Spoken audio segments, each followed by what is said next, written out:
¿Qué tal? Un gusto saludarlo en este espacio de análisis Catalejo, coproducción de Canal 44 y el Centro Universitario de Ciencias Sociales y Humanidades del CUCH de la Universidad de Guadalajara. Muchas gracias por estar con nosotros. Nos acompaña el doctor Javier Hurtado González, profesor honorífico en Derecho Constitucional en la División de Estudios Jurídicos del CUCH. Doctor, bienvenido, gracias por estar con nosotros. Muchas gracias, Toño, gracias. Y saludo al doctor Armando Zacarías. Y el doctor Armando Zacarías Castillo, jefe del Departamento de Estudios Políticos del CUCH. Doctor, bienvenido, gracias por estar con nosotros. Muchas gracias, un honor estar aquí con ustedes. Gracias. Ahora le tocó de la izquierda, doctor. Sí, hoy me toca estar en un espacio complejo. Así es, complicado. Bueno, vamos a hacer un análisis, nuestros invitados harán un análisis jurídico-político de la reforma recientemente que se aprobó a la ley de amnistía. Iniciamos precisamente con este tema que quedó pendiente en una emisión anterior de Catalejo porque se hizo una adición al artículo 9 de la ley de amnistía que, pues, con esto dicen que le dan todas las facultades al presidente para, pues, perdonar a las personas que él quiera en casos relevantes, así señala esta reforma que se hizo, el artículo 9 de la ley de amnistía. Doctor Javier Hurtado, ¿en qué consiste esta reforma que se hizo y cuáles son los alcances políticos que tendrá esta reforma? Sí, efectivamente, consistió en un parche, es la palabra parche, que se le puso a la ley de amnistía de abril de 2020. Sí. Hay que decir aquí una cosa, no existe la ley de amnistía como se ha hecho creer. No hay una ley de amnistía, no. Cada amnistía tiene su ley, ¿sí?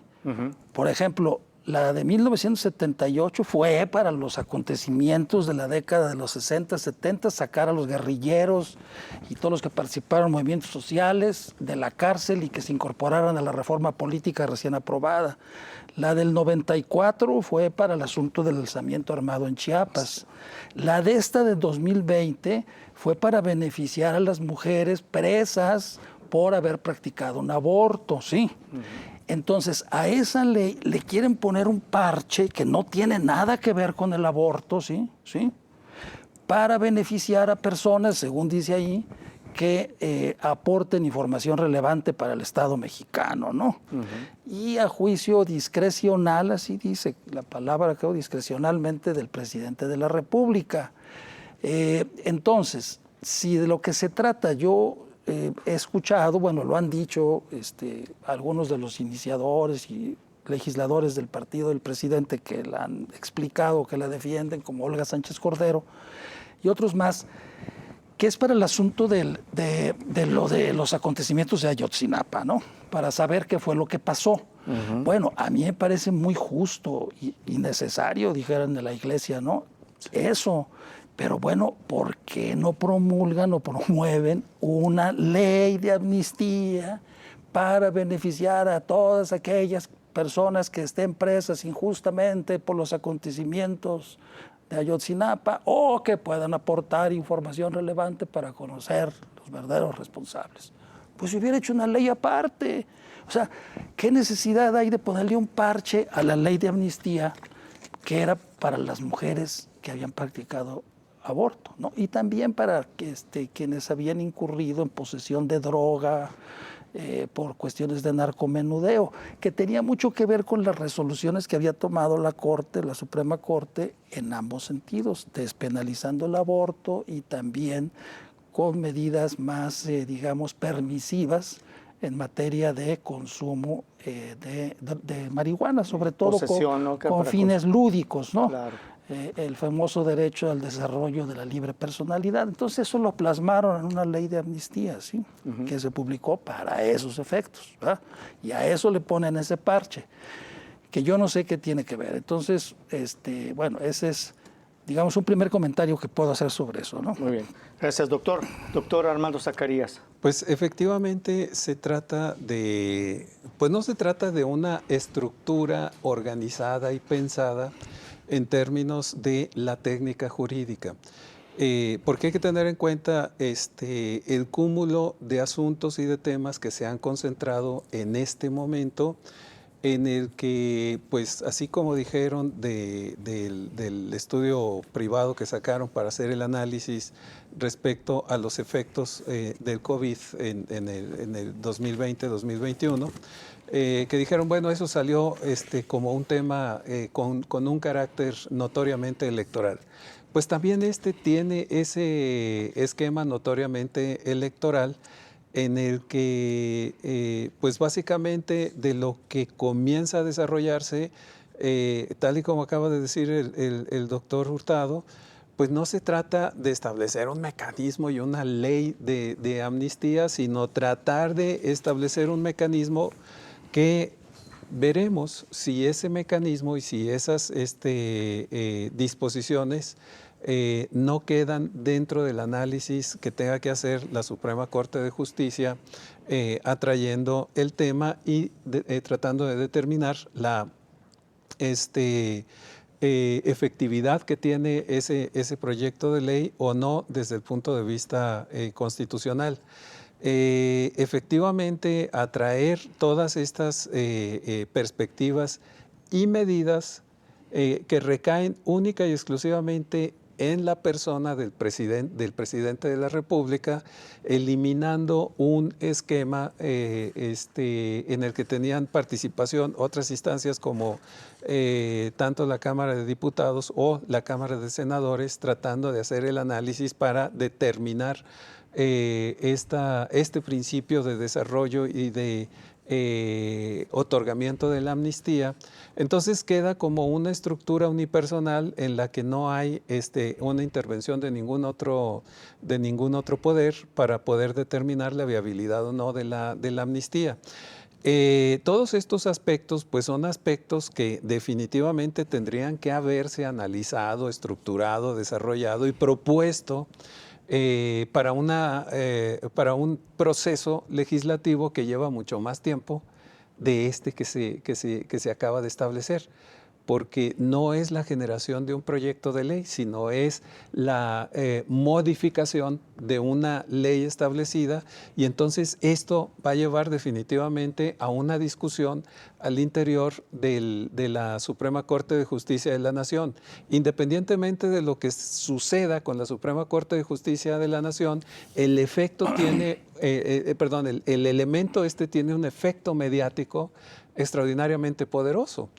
¿En qué momento? Pues en este momento en que hay elecciones y en el que hay una participación muy dinámica, muy activa de la Presidencia de la República, generando una línea de interés de uno de los contendientes políticos, de una de las fuerzas políticas, ¿no? Entonces, sí hay un componente electoral extraordinariamente fuerte, y veremos qué es lo que sucede con la parte que tiene que ver con la técnica jurídica. El doctor Hurtado nos acaba de mostrar un panorama extraordinariamente importante, y sobre todo una cuestión que digamos, el gran público desconoce, es que están modificando un proyecto de amnistía cuyos efectos estaban perfectamente determinados. Entonces, la generación de este mecanismo hace ver como si se estuviera creando otra ley, cosa que no sucedió. ¿Y qué es lo que va a pasar con este adecuamiento que se está haciendo, que le otorga todos estos beneficios unipersonales al titular del Ejecutivo? Pues definitivamente va a ser un tema de analizar la constitucionalidad a través de la Suprema Corte de Justicia, pero el efecto mediático ya está instalado. Sí, muy bien, muchas gracias, doctor. Permítanos, vamos a hacer una pausa breve. Regresamos a Catalejo, ya volvemos.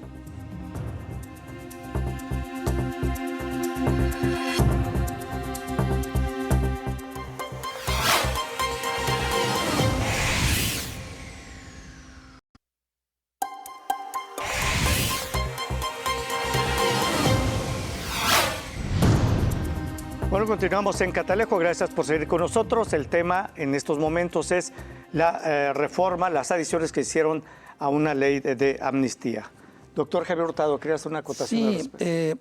Y creo que me parece importante subrayar lo que decía el doctor Armando Zacarías, en el sentido de que con esto que se hizo de pegarle un parche a la ley de amnistía de 2020, pues se trató de evitar generar otra nueva ley y que iba a suscitar un procedimiento legislativo pues más tardado que y a lo más mejor complicado. no hubiera salido. Y que a lo mejor no hubiera salido, exactamente, me explico. Sí. Entonces digo, desde ese punto de vista podría entenderse, pero la verdad es que haber hecho eso pues son cochinadas legislativas y jurídicas, y ahorita te explico. Antes de eso, déjame decirte una cosa, a mí sí que me hubiera gustado muchísimo, yo quiero entender ese parche, esa ley, por la declaración de Enrique Peña Nieto que dio, ¿sí? En el sentido, en la entrevista esa que le hicieron, de que a principio de su administración hubo una comploto, una confabulación, una conspiración política de grupos políticos y empresariales que querían tumbarlo. Y dice textualmente, me querían chingar, así dice, ¿sí? Y querían hacerlo antes de que se cumplieran los 2 años, con un acontecimiento importante que pudiera provocar eso. Pues, ¿cuál es ese acontecimiento? Pues el único acontecimiento que suscitó en los 2 primeros años fue precisamente lo de Ayotzinapa. Así es. Entonces, seguro, a mí me encantaría que Enrique Peña Nieto diga con nombre y apellido quiénes son esos grupos políticos y empresariales que armaron eso. O sea, a mí me parece eso extraordinariamente necesario, hermoso. Ojalá pudiéramos saber eso. Yo tengo mis hipótesis de quiénes fueron, ¿sí? Pero obviamente no lo puedo decir. Claro. Pero, bueno, pues es evidente, ¿no? ¿Quiénes fueron? Hay que nomás darnos cuenta que se había hecho en ese momento por las decisiones del presidente Peña y quiénes fueron los afectados, y ya saque cada quien sus conclusiones. Pero fue un problema, fue un asunto de extrema importancia y gravedad. O sea, eso fue una conspiración, prácticamente un golpe de Estado, ¿sí? Entonces yo sí quisiera que se supiera eso, pero bueno, trataron de hacerlo así y yo creo que ya echaron a perder todo porque la Corte va a echarlo para atrás eso. ¿Por qué? Rápidamente lo digo. En una controversia constitucional. Claro, porque están confundiendo amnistía con indulto. No es lo mismo, Exacto, ¿sí? exacto. La amnistía es una facultad del Congreso, ¿sí?, de la Unión para beneficiar a una generalidad, ¿sí? Y la amnistía perdona el delito y borra los antecedentes penales para que la gente se pueda reintegrar a la vida política o social, como el caso de los que sacaron en el 78 de la cárcel, que fundaron los partidos de oposición en México. Entonces, el indulto lo otorga el Ejecutivo, ¿sí?, por medio de un decreto administrativo, y es a personas específicas. Y está prohibido, aunque hace sus excepciones, el Código Penal Federal, otorgarlo a cierto tipo de delincuentes, terroristas, traidores a la patria, que participaron en desaparición forzada, violadores, asesinos con dolo, incendiarios. O sea, a cierto tipo de delitos está prohibido, ¿sí?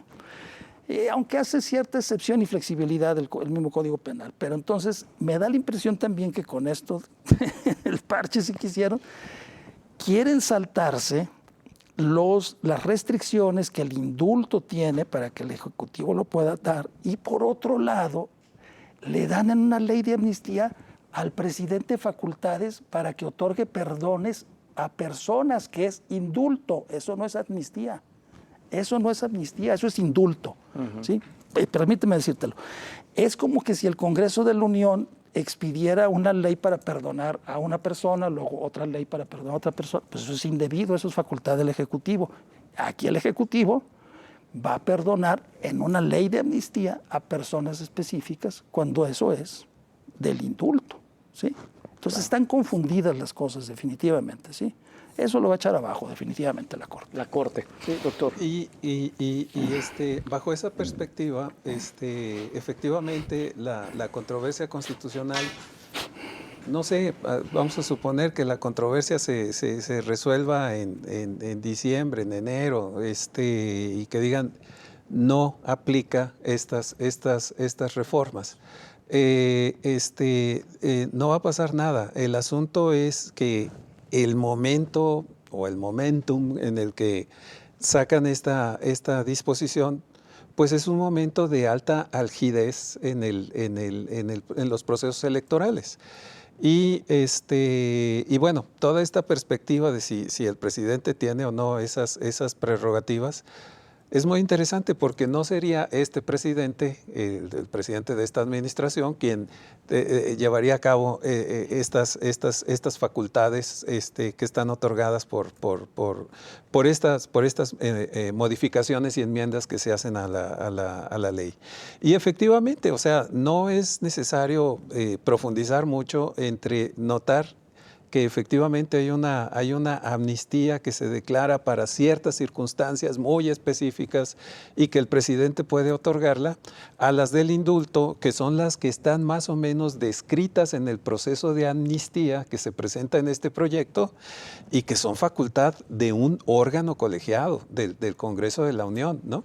Entonces, pues sí, hay una serie de temas ahí que son interesantes, pero que tienen mucho que ver con toda esta dimensión muy extrema que tiene la perspectiva electoral, y que pues abona a seguirle dando un cierto peso a este tema de las narrativas. Sí, quizá aquí lo que incluso la oposición está confundida, porque luego dicen es que el presidente va a beneficiar a sus amigos, a sus cuates con estas atribuciones. ¿A quién quiere perdonar? Dijeron ellos en tribuna precisamente. Ricardo Monreal también señaló que esta reforma tiene el propósito de que se dé información para esclarecer temas donde hubo masacres, por ejemplo, la de Tlatlaya en el Estado de México, Chalchihuapan, Puebla, Allende, Coahuila, San Fernando, Tamaulipas, Buenavista y Apatzingán en Michoacán, y que es obligación de ellos, dice, llegar a la verdad.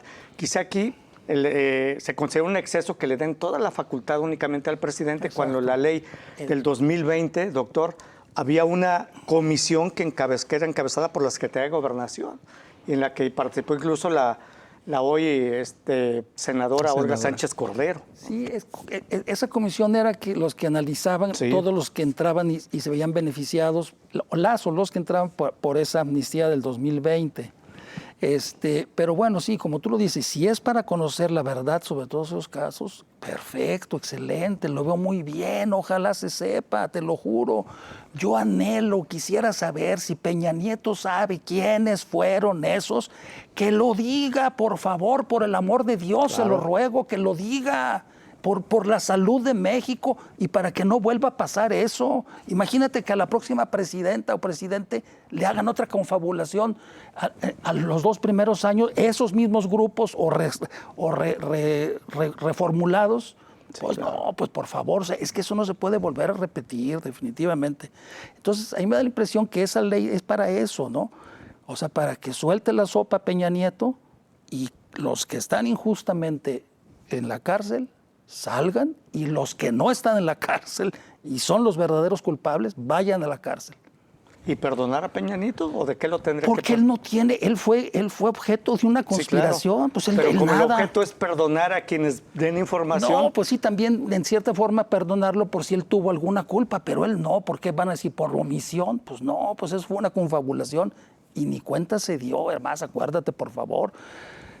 Aurelio Nuño, que era su asesor estrella, le dijo, no se meta, presidente, eso es un asunto municipal, que en todo caso lo tiene que resolver el gobernador de Guerrero. 15 días se la pasó con ese cuento. Hasta después de 15 días le cayó del 20 que era un golpe de Estado. Oye, y técnicamente no lo tumbaron, pero prácticamente casi lo tumbaron. No, pero lo redujeron políticamente, le quitaron todo su poder. Ingobernable. Sí, le quitaron todo su poder que había tenido. Así es, exactamente. Sí, yo creo que dentro de esa enumeración que dio el senador Monreal, por ejemplo, Tlatlaya o Ayotzinapa, pues no son temas de esta administración. Y los demás sí son temas de esta administración, salvo el caso de Puebla, que no se trata de una masacre, sino de un accidente en el que los huachicoleros, no fue Hidalgo, ¿no? No, ese caso de Dice... Tlahuamilpan, sí. Sí, no sé, pero ese es un problema que fue en el inicio de la administración. Y murieron ahí alrededor más de 90 personas, ¿no? Sí, tuvo que ver con algo de huachicol, ¿no? Sí, tuvo que ver con ese asunto, justamente en el momento en el que surgía el tema del huachicol y todo. Pero todos los demás casos tienen que ver con esta administración. Y pues básicamente lo que ha sucedido alrededor de todos estos proyectos y todos estos temas que han generado comisiones de la verdad, pues no han dado resultados todavía en este momento, mucho menos como para pensar que se puedan integrar expedientes que puedan ser evaluados por el Ejecutivo y que otorgue el perdón. No hemos tenido ninguno de esos elementos, pues aquí no sabemos cuál es el fin que vaya a tener esta enmienda. Muy bien, muchas gracias. Un fracaso todas las comisiones que se armaron para conocer lo del caso de Ayotzinapa, un fracaso total. Sí, totalmente, así es. Bueno, vamos a hacer una pausa, regresamos, esto es Catalejo.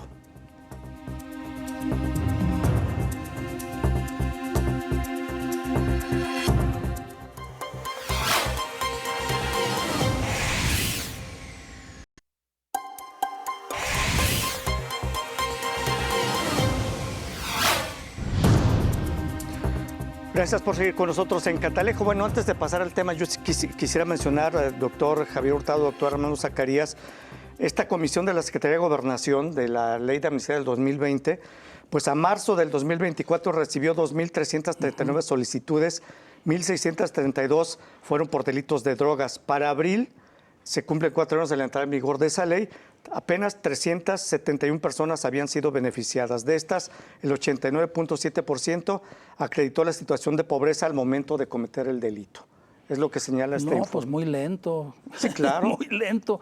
Yo me acuerdo de los del 78, fueron como 1.200 o 1.400 que salieron de golpe, ¿sí? De un día para otro. Y me acuerdo perfectamente, Toño, ¿sí? Porque yo compraba el periódico. En ese tiempo salió en el periódico Excelsior, eran como 2 planas con todos los nombres de los beneficiarios, ¿sí? Y salieron al otro día. Sí. En este caso, 371 personas apenas. Y también quisiera, a lo mejor lo que el presidente quiere con esto es tratar de alguna manera cumplir la palabra empeñada con los familiares de los desaparecidos de Ayotzinapa, de esclarecer este tema. Porque las manifestaciones siguen. Nunca lo vas a saber, que le haga caso a Peña Nieto. Por eso, a menos que Peña Nieto hable. ¿Quiénes fueron esos grupos políticos y empresariales que armaron eso para derrumbarlo?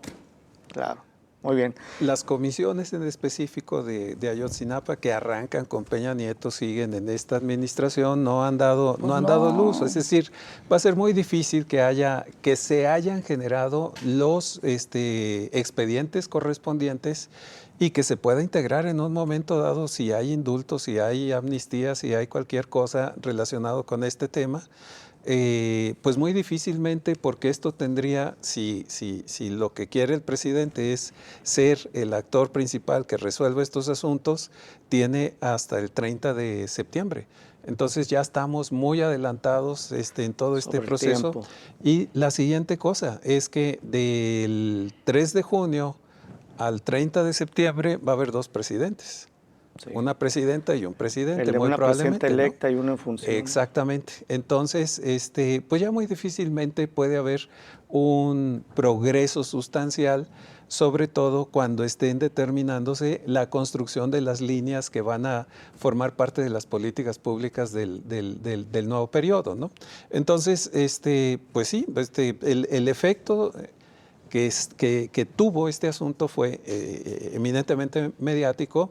Ya la parte técnica se va a resolver dentro de poco respecto a la constitucionalidad. Y por otro lado, la integración de estos expedientes como este que señala el doctor Hurtado del 78, lo dan a conocer en este momento, pero esa facultad que tienen muchos de las personas que están presas se genera. Y todo mundo hace estas solicitudes. Que progresen o no, ya es otra historia. Lo que remite a otro asunto sumamente complejo, el tema de cuál es la situación dentro de ese escenario de gentes que están en prisión sin tener una sentencia, ¿no? O sea, que ya remite a un análisis profundo de la efectividad o no de nuestro sistema de impartición de justicia y de nuestro sistema judicial. Las cárceles están sobresaturadas y ese sobresaturamiento hay muchas personas, pero una cantidad extraordinariamente alta, que carecen de una sentencia que determine qué es lo que están haciendo ahí y llevan años. Mira, Claro. Toño, ya que estamos en esto, Sí. vale la pena. Muy bien. Esa ley de 2020, yo no sé por qué nunca se impugnó como inconstitucional, porque es inconstitucional También. completamente, ¿sí? ¿Por qué? Porque, bueno, yo supongo que es porque los que la hicieron o son muy jóvenes o son pues, de escaso conocimiento, porque es que una amnistía no es así. La amnistía es facultad del Congreso y el Congreso ordena, hágase esto y se hace y se acabó, ¿sí? O sea, el Congreso no le pide permiso al Ejecutivo para que se haga. Y esta ley de 2020 hace eso. Establece formar una comisión, ¿sí?, con la Secretaría de Gobernación para que el Ejecutivo en esa comisión, a cuentagotas y a regañadientes, te vaya autorizando quiénes son los sujetos de esa amnistía. O sea, quienes hicieron esa ley no saben legislar o se hicieron que no saben legislar, porque la cosa era muy sencilla. Todas las mujeres que en este momento, sentenciadas o no, estén privadas de la libertad porque se les practicó el aborto, deben salir inmediatamente de la cárcel. Así como también los que se los localizó por posesión de marihuana menor a 5 gramos. ¿Sí? Sí, claro. O sea, era ipso facto. No era de que hágase una comisión y vamos revisando y que sabe qué, que quién sabe. No, y aparte que hicieran solicitud, porque se habla de Sí, pues solicitudes es que- recibidas. No, pero es que no hay solicitud. Aquí en este caso. O sea, es que no, la amnistía no tiene solicitud. Exacto. O sea, es que eso está mal completamente. Esa ley está mal, es inconstitucional. Y más si le vas a meter el parche del artículo 9, doblemente inconstitucional. ¿Sí? Muy bien, o sea, va para atrás todo esto. ¿En alguna ocasión le ha dado en la historia de México algún presidente las facultades que le dieron al presidente López Obrador con ¿Del esto? indulto? Sí, del indulto. Bueno, siempre lo ha tenido el presidente, y no de ahorita, de toda la vida, o sea, desde la Constitución de 1824. El indulto es una facultad de rémoras, digamos, feudales, ¿sí?, de los reyes de la época feudal, que perdonaban. En algunos países el indulto se le llama gracia, en otros se le llama algún sinónimo como de misericordia, conmiseración, una cosa así, gracia, ¿no? Algo así. Entonces es una facultad que siempre ha existido desde la época de los reyes feudales, en que el jefe del Estado o el rey perdona la vida o saca de la cárcel a los presos. Siempre se hace, siempre se ha hecho. Entonces el presidente realmente no tenía necesidad de eso, porque él tiene la facultad de indulto, ¿sí? Y lo puede hacer, ¿sí? Y lo pudo haber hecho y lo puede hacer con los otros casos. Y si llegaran a caer presos, algunos los puede indultar, porque el Código Penal Federal lo permite, ¿sí? Incluso para lo que no está permitido, el propio Código Federal hace unas excepciones, ¿sí? Sí, a juicio del presidente, valorando que ya no representan un peligro para la sociedad y que han sido rehabilitados, y con opinión del centro encargado de la rehabilitación, se le da el indulto aunque haya sido un delincuente por delitos graves, ¿verdad? Entonces no tenía necesidad el presidente de eso. La verdad no sé qué fue lo que pasó. Me da la impresión que no entiende la clase política en México y los legisladores la diferencia entre indulto y amnistía. Y eso es muy grave. Espero que la Corte sí lo entienda, porque si la Corte no lo entiende, entonces sí que estamos acabados. Sí. O tal vez fue una acción legislativa, como dijo el doctor Armando Zacarías, con fines electorales en este proceso en que estamos actualmente en el país, ¿no? Probablemente, pero como bien lo dijo el doctor Zacarías, pues ya no va a ser este presidente el que en todo caso lo ejecute, ¿no? Ajá. Porque basta que se publique y antes de que transcurran 30 días, que lo impugnen el 33% de los diputados o de los senadores y se le da entrada a la acción de inconstitucionalidad. Y ahorita están declarando la suspensión general de las leyes por acciones de inconstitucionalidad, aunque está prohibido eso por la ley de la materia, pero la Corte lo hace. Entonces se la van a suspender. Pero mira, nos quedamos con las ganas. Yo quiero poner énfasis en el asunto de la declaración de Peña Nieto, que no fue valorada en la opinión pública. ¿Sí? Qué jodidos analistas políticos, la verdad, sinceramente. Se fueron por el lado, irresponsable, que diga esto y aquello. Y de eso que dijo, ni por aquí les pasó. Claro. Sí. 30 segundos, doctor. Y entonces eso contrasta definitivamente con la declaración de Díaz Ordaz de los acontecimientos del 68, que dijo, asumo las consecuencias jurídicas, políticas, históricas, de todo tipo de los acontecimientos del 68. ¿Qué tal que hubiera dicho? Yo no supe quién fue, imagínate nomás. Entonces aquí, si el presidente Peña Nieto está diciendo que hubo una confabulación, ¿sí? Una conspiración de grupos políticos y empresariales, que diga quiénes fueron, o que diga, asumo las consecuencias jurídicas, políticas, históricas de los acontecimientos de Ayotzinapa. Muy bien. Muchas gracias, doctor. Vamos a hacer una pausa. Regresamos a Catalejo.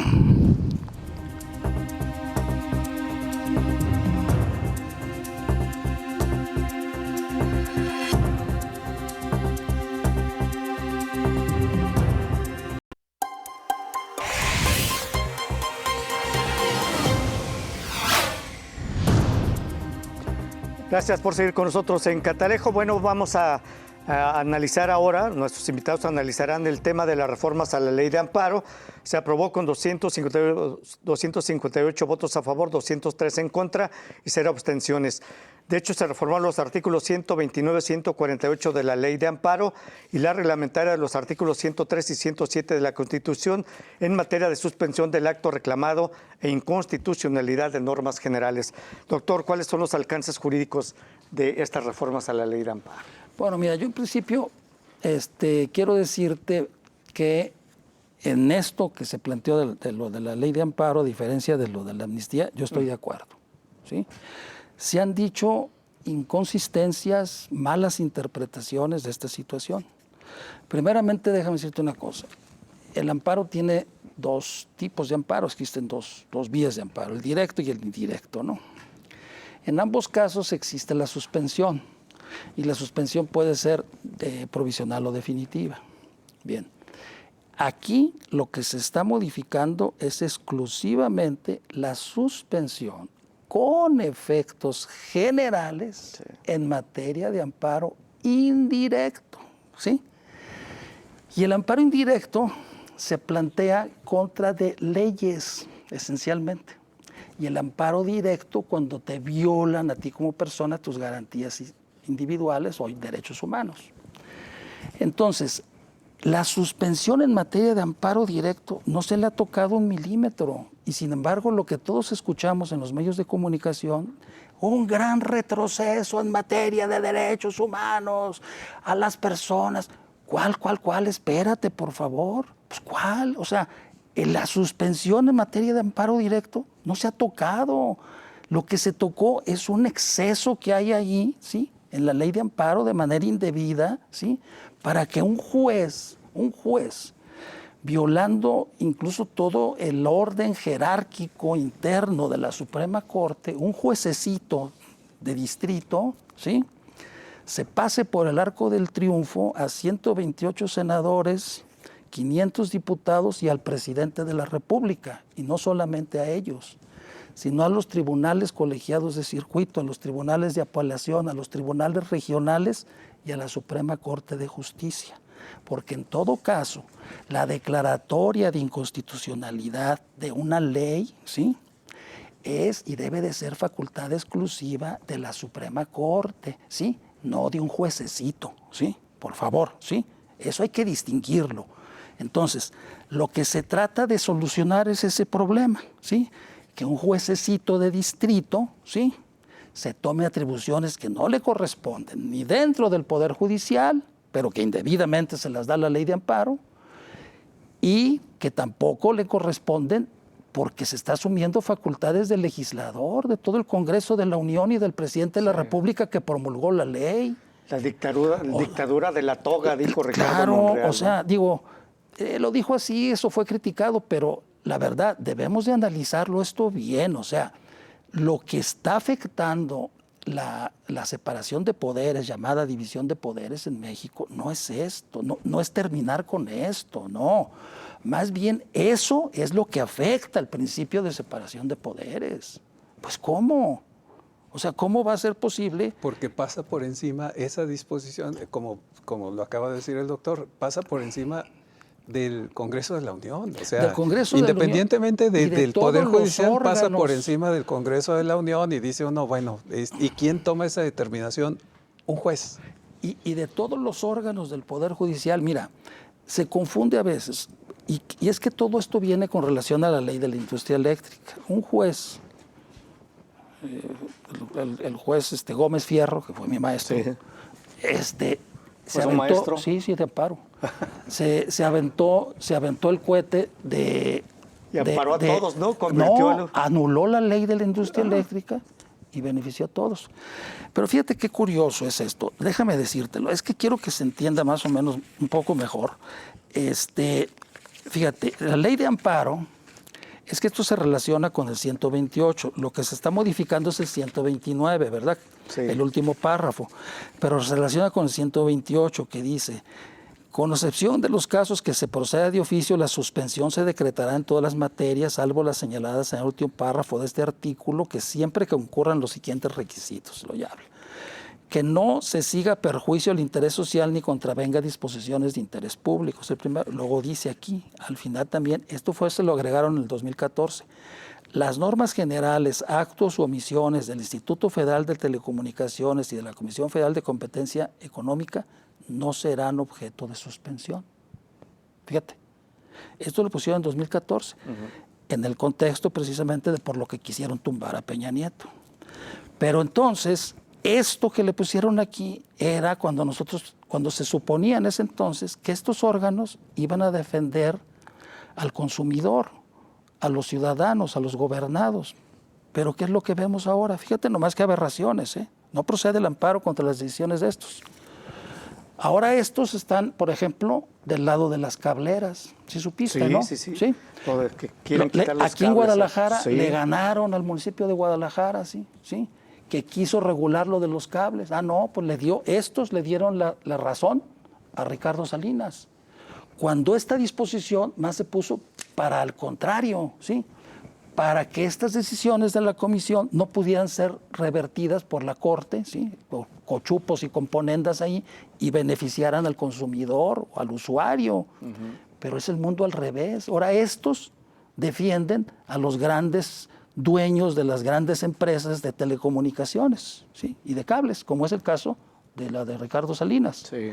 Entonces, ese es el mundo al revés, y te digo, y entonces, acá entonces le pusieron dice, el amparo no procede por esto, bla, bla, bla, bla, bla. Y luego dice, el órgano jurisdiccional de amparo excepcionalmente podrá conceder la suspensión, aun cuando se trata de los casos previstos de este artículo, si a su juicio, con la negativa de la medida suspensional puede causarse mayor daño o afectación al interés social. O sea, primero te dice en cuáles casos no se puede conceder la suspensión porque se afecta el interés social. Por ejemplo, amparar a un centro donde se venden enervantes, a un centro donde se practica el lenocinio, ¿sí? Donde se prostituyen niños, pues no les puedes dar amparo, ¿no? Pero entonces dice, excepcionalmente podrán concederse, ¿sí? Cuando la negativa pueda causar mayor daño al interés social. Y esa capacidad de juicio y de discernimiento es de una persona, ¿sí? Del juez de distrito o del juez especializado en materia de telecomunicaciones, que es precisamente Gómez Fierro, que fue el que entregó el amparo de la ley de la industria eléctrica. Entonces, esto es absolutamente discrecional, esto es un absurdo completamente, o sea, esto no debe de existir, porque además, ¿cuál es la diferencia entre decretar la suspensión, fíjate, no de una norma o porción de una norma hacia una persona, que era un principio básico del derecho de amparo, ¿sí? Es que convertían luego la norma en general, ¿no? La convirtieron declarar la suspensión de toda una ley, o sea, ese es un tiro mayor, y eso no dice en la ley de amparo ni en la Constitución, ¿eh? No dice, ¿sí?, que un juez puede decretar la suspensión de una ley absoluta y total. Porque entonces, ¿cuál es la diferencia entre esa suspensión que declara un juez, ¿sí?, de una norma con efectos generales, ¿sí?, una ley, de la declaratoria general de inconstitucionalidad que emite la Suprema Corte, que es otra cosa, ¿sí? Y de la acción de inconstitucionalidad que solo la Corte la puede 30 segundos declarar. para la pausa. Entonces, sí me explico, hay una confusión total y hay un desequilibrio. O sea, es un juez ejerciendo funciones de la Suprema Corte, que es la única para declarar la declaratoria general de inconstitucionalidad cuando es por jurisprudencia, por precedentes o por reiteración en los tribunales colegiados, o una acción de inconstitucionalidad, solamente la Corte. Ah, no, aquí es un juez. Bueno, vamos a hacer una pausa, regresamos a la parte final de Catalejo, ya volvemos.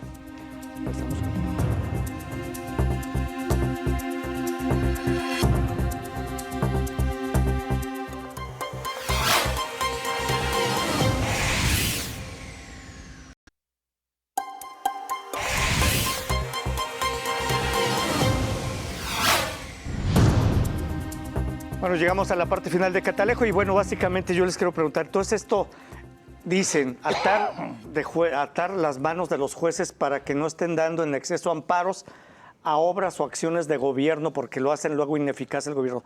¿No es esto así como una medida contra eso, doctor Armando Zacarías? Bueno, yo creo que, al igual que el tema de la amnistía, viene esto dentro de un paquete y una fase sumamente compleja en la que no ha habido la profundidad necesaria para hacer el estudio y promover ante la sociedad las características que realmente van a tener estas medidas que se están estableciendo, particularmente estas del amparo. Y el amparo se da justo en esta controversia que hay entre el Poder Judicial y el Poder Ejecutivo, en la que no hay mucha claridad de cuáles son, en primer lugar, los temas que van estableciendo la separación del ámbito de funciones de cada uno de los poderes. Y número dos, bajo esta perspectiva no hay claridad de cuál es la técnica jurídica que se desarrolla dentro de este lineamiento del establecimiento de estos mecanismos de amparo. Lo que queda perfectamente claro con este asunto del amparo y, por ejemplo, ahora en este escenario en el que se están planteando los mecanismos de presión que tiene o que han tenido hacia el interior del Poder Judicial con el anterior presidente, con el juez Saldívar, pues queda un gran tema de revisar cuál es cómo está establecido el mecanismo de articulación de este Poder Judicial, de entre los cuales sale el tema de amparo. Entonces, ponerlo dentro de la misma línea de discusión como la amnistía y como muchos otros elementos, lo único que ha generado es una profunda y muy peligrosa mala percepción de lo que está sucediendo en el Poder Judicial y lo que debería suceder en el Poder Judicial. Una reforma del Poder Judicial definitivamente es inevitable y no debería extenderse en el tiempo. No la debe promover el Ejecutivo, se debe establecer dentro de las propias bases de este mecanismo de Poder Judicial.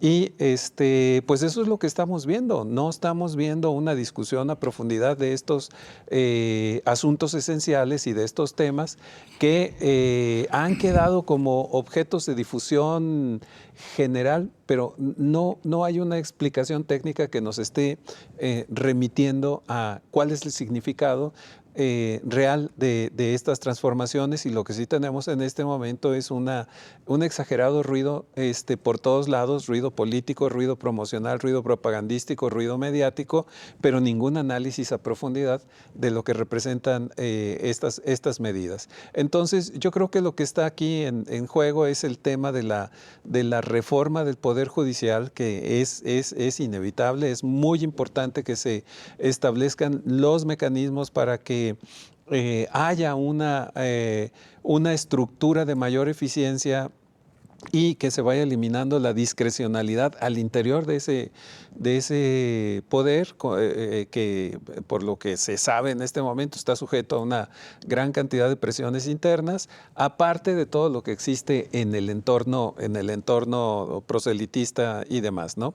De forma que yo creo que habría que revisar con calma este asunto de las modificaciones que se están planteando en lo que se refiere a la aplicación del amparo y poder tener una claridad mucho más nítida respecto a qué representa eso dentro del horizonte de las decisiones. Pero lo cierto es que en este momento, en la dimensión que sea, sí es muy interesante en un momento dado que un juez tome determinaciones importantes en favor cuando la medida exagerada, digamos, de las estructuras de gobierno afectan a un particular, pues uno no puede estar en desacuerdo con eso. Pero, ¿qué es lo que está sucediendo y cómo se está desarrollando este mecanismo? Pues yo creo que sí amerita una reflexión profunda que no creo que se vaya a dar en las próximas semanas. En las próximas semanas lo que se va a discutir es cómo quedan los resultados electorales, cómo quedan los resultados electorales respecto del universo casi inconmensurable de encuestas que hay en este momento. Y pues ya que pase la elección, ya que pase el primer desarrollo de la primera integración que vaya a ser la nueva administración, se va a retomar el tema del amparo y de la ley de amnistía que va a estar en poder, en facultades de resolver del Poder Judicial. Sí. El problema eran los efectos generales que luego hacían los jueces, ¿no? Decir, bueno, usted interpone un amparo, pero también nos va a beneficiar a nosotros, ¿no? Esta ley también, esta modificación, digamos, derogación de algunos preceptos de la ley de amparo y que agregó otro párrafo que no procederán este tipo de suspensiones. Exacto. Seguramente En va a pasar a la Corte. 148 Sí, se agregó. exactamente. Va a pasar a la Suprema Corte y la Suprema Corte se va a curar en salud y va a resolver sobre sí misma. Pero no tiene forma la Corte realmente de resolver que es inconstitucional, ¿sí? Mira, hay dos principios básicos de la ley de amparo que la Facultad de Derecho siempre te lo dicen. Siempre es a instancia de parte agraviada y siempre es sobre el principio de relatividad de las sentencias. ¿Sí? Que desde con Mariano Otero, la famosa fórmula Otero, ¿sí? Se generó. Y la Constitución lo dice, aquí lo dice en el 107. El juicio de amparo se seguirá siempre a instancia de parte agraviada en la fracción. Luego dice, tratándose, dice aquí, las sentencias que se pronuncien en los juicios de amparo solo se ocuparán de los quejosos que lo hubieran solicitado. Y no dice que vas a meter ahí otros que ni siquiera ni en cuenta lo solicitaron, porque entonces estás sustituyendo al legislador, ¿sí? Estás legislando tú, ¿sí? Bueno, entonces creo que esto es lo que va a suceder. Y yo quisiera recordar, es que esta ley de amparo estuvo mal hecha, estuvo hecha sobre a la carrera, porque la reforma constitucional se publicó en 2011 y la ley de amparo la sacaron hasta 2013 y a regañadientes, no podían sacarla. Trae muchas partes de la ley de amparo que derogó de 1936, contiene muchas disposiciones y le metieron otras. Hicieron una mezcolanza que es un batidillo, ¿sí? Pero yo simplemente quisiera recordar una distinción fundamental que se estableció en sus orígenes en el juicio de amparo, que mucho tiene que ver con esto. Los autores del juicio de amparo fueron Manuel Crescencio Rejón en Yucatán y Mariano Otero de Jalisco. Rejón lo planteó para el estado de Yucatán y Otero tuvo la virtud de proponerlo para toda la República. Pero en sus orígenes el juicio de amparo, sobre todo en la propuesta de Rejón, decía que los jueces de distrito se encargarán de resolver los amparos de los quejosos contra actos y decisiones de autoridades administrativas. Y que la Corte se encargará de resolver los amparos contra decisiones y actos de autoridades electas popularmente. Y eso se perdió. Entonces, el juez de distrito pues debe de estar circunscrito a resolver amparos contra decisiones de autoridades administrativas. Claro. Y las cuestiones de legalidad de un acto, de una ley, pues es de la Suprema Corte, por favor, no de un juez de distrito. Así de sencillo. Muy bien. Pues muchas gracias. Llegamos al final en esta emisión de Catalejo. Gracias, doctor Javier Hurtado. Al contrario, gracias a ustedes. Doctor Armando Zacarías, muchas gracias. Muchas gracias. Gracias. Muchas gracias a usted. Nos vemos y escuchamos en la siguiente emisión de Catalejo. Hasta luego.